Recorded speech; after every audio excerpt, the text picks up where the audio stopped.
President Bola Tinubu recently called on the World Bank to support Nigeria's economic reforms with a greater focus on agriculture, youth employment, and private sector growth as part of his administration's strategy to strengthen the economy and expand opportunities for Nigerians. The president highlighted the importance of mechanization and modernization of agriculture to increase productivity and create opportunities for Nigeria's large young population.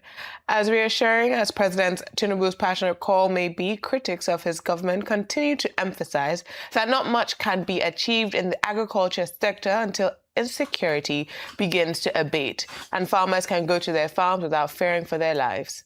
Joining us now to have a conversation on this matter, as well as Nigeria's changing political landscape ahead of the 2027 general election, is Dr. Umar Dindir, an agricultural engineer and a former secretary to Adamawa state government. Good morning, sir, and welcome to the morning show. Hello, good morning. It's a pleasure. Good morning, sir. A pleasure to have you. Let's get straight into this conversation. Now, food security in Nigeria is a huge crisis. President Tinubu declared it a state of emergency over a year ago. However, people are still saying that when we think about insecurity and agriculture, they're still linked. We have castle rustling. We have farmers paying ransom or taxes to bandits or terror organizations. And our farming output is still low, considering all of this. What do you believe that the current administration is doing right or doing wrongly in terms of improving our food security in this nation?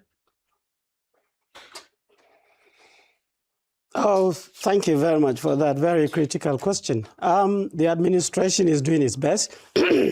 Unfortunately, this is not a new thing. If you recall from our initial life as an independent country from the 70s, 80s, we've tried to do this food security thing. We've implemented the Green Revolution, we've implemented the Operation Feed the Nation, and right through all the administrations, including military or civilian, we've always tried to do that. And we're still struggling. Now, the administration is committed. To me, it is doing its best. But the issue is food security is not a Ministry of Agriculture thing. Food security is supposed to be the coalition, the partnership, the synergy of many sectors working together. For example, I've seen reforms in so many things, but I have not seen reform in water. Managing water resources in this country needs very, very serious reform. And it is associated with everything. The cattle rustling, the farmers' hardest problem has elements of water. Productivity of agriculture, whether you talk about the seasonal or all year round productivity, it's about water. If you talk about the expanded platform of agriculture, including fishery, animal cycle, it's all about water. So these efforts must be complemented by other sectors also having very, very serious reform. But certainly there are signals that we are moving forward, but certainly there are indications that we have to do more. All right. Thank you, Dr. Dindir. But in terms of specifics, what precisely would you like to see from this government, first at the federal level? And then are there lessons that you think that could be learned from what your administration, when you served as the Secretary to the State Government in particular, did in Adamawa State in terms of the angle of water resources that you mentioned, but of course also in the overall administration of agriculture? States, as people noted, like local governments, are probably more important in agricultural matters than the federal government. What the federal government is usually expected to do are in the areas of policies and, of course, in the area of ensuring security. So were there lessons from Adamawa during your time that you think that it will be useful if adopted at the national level? Yeah, thank you very much. Yes, there are many. One of which is the effect of this insecurity. I think we have gone over the insecurity of the combat level, what most security experts call the kinetic, where the Boko Haram or whoever, they are fighting directly with the military, shooting each other and so on and so forth. I think we've graduated from that a little bit. We're now facing what I call communal or community insecurity. It is your brother who, if he's not happy with you, that will organize for people to kidnap you. It is your village person who will now know that you are in the village and you're going to stay for 2 weeks, and they'll plan to do 1 or 2 things, and in the course of doing that, people get into trouble. So in Adamawa State, the way we tackled this, and we did tackle it, we reduced this communal insecurity from something like 50 to 70% down to 3%. How? We now used latest technological approach. We first of all ensured that 2 components of leadership that we have in this country is the political leadership. We have elected people. We have to hold them responsible. You know, every inch of this country has a president, has a vice president, has a senator, has a member of federal representative, has a member house of assembly, has a local government chairman, a vice chairman, and a ward councillor. Every inch. And then on the other side, the leadership that has territorial are the traditional system. Typically, particularly in the north, you have the first-class emir or chief or king. Below him, you have the district heads. Below them, you have the village heads. And then below those, you have the ward heads, people that we call mayangwas and so on. Now, we documented all these people, their names, their telephone numbers, and we ensured that we overlap them, and we ensured that they actually talk to the people. To the extent that we produced documentation with their telephone numbers, we shared it to the public, so that you can call your leader anytime anything happens. And then attached to this, we encourage the documentation of every single element of insecurity as data. Whether somebody has visited your village, whether somebody has beaten somebody, whether there's a divorce, whether there's death, whether there's arson or anything. We documented all that, and we get very, very intense data very, very weekly. And then we digitize this. That actually became quite useful. And I think it will be very, very useful if in this age of AI that this country has this kind of data, so that you can be able to know things before they happen, and you can be able to tackle things before they happen. Now, with the water resources thing, I think the federal government should be able to, instead of all these programs that we see, or in addition to all these programs that we see, big roads and so on and so forth, we should also see big canals of transporting water from one point to the other.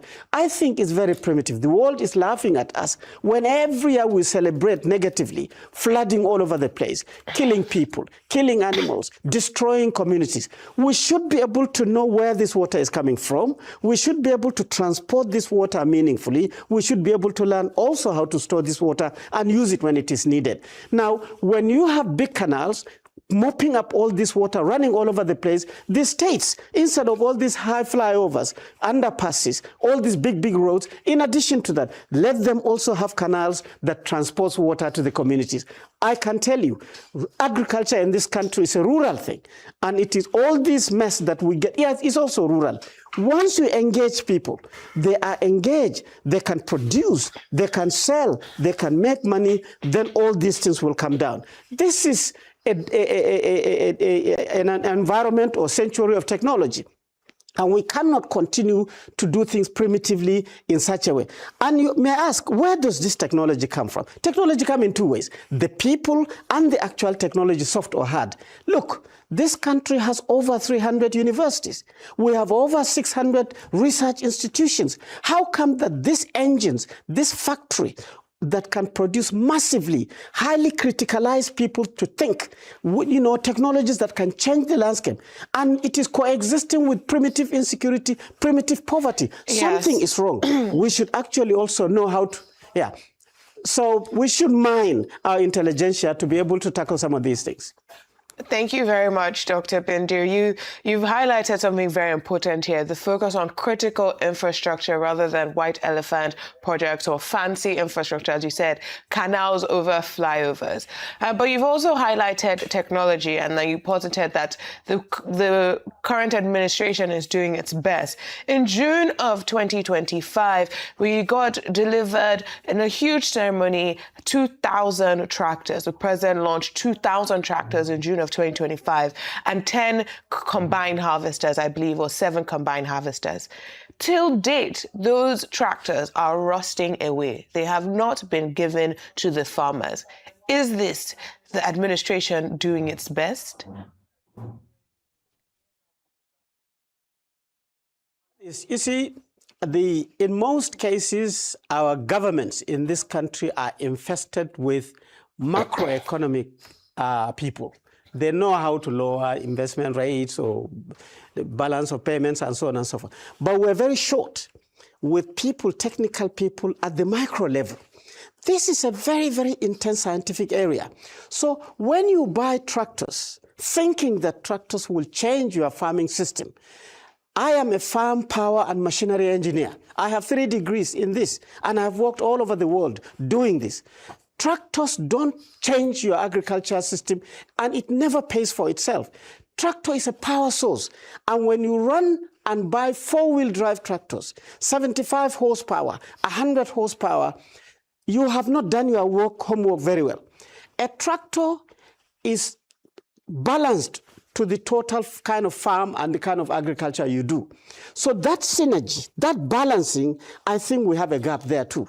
Mechanization is about reducing the labor effort and then improving productivity, ensuring that there's less losses, and so on and so forth. So agriculture is not only crops.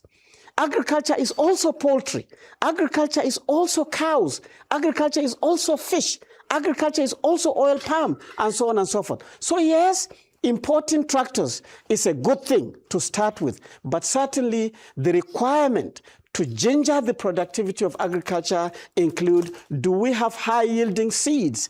Do we have seeds that can grow by only 2 rains? Do we have irrigation systems that are compatible to our environment?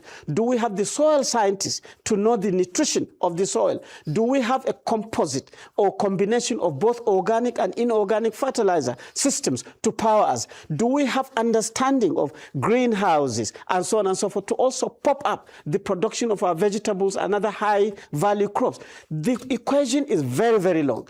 And certainly, again, I come back, unless Nigeria understands that you use your intelligentsia, you use your knowledge people to design all this, leaving the universities on one side and ensuring that you are implementing your programs on one side, that is not a very good equation. Fortunately, the current Minister of Education and working very, very well with the Executive Secretary and the board of TED Fund are sort of sleeplessly trying to push, how do you utilize your knowledge on your people? How do you commercialize your research outputs on Nigerians? I think this is the way to go, and I think we should do more of that. Thank you, Dr. Bindir. I like the fact that you emphasized on the need to mine the intelligentsia in this country.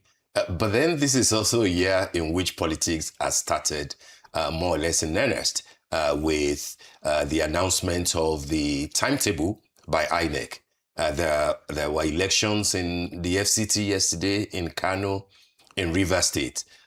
People are basically looking forward to politics. And I know that that's also a subject matter that is right up your alley.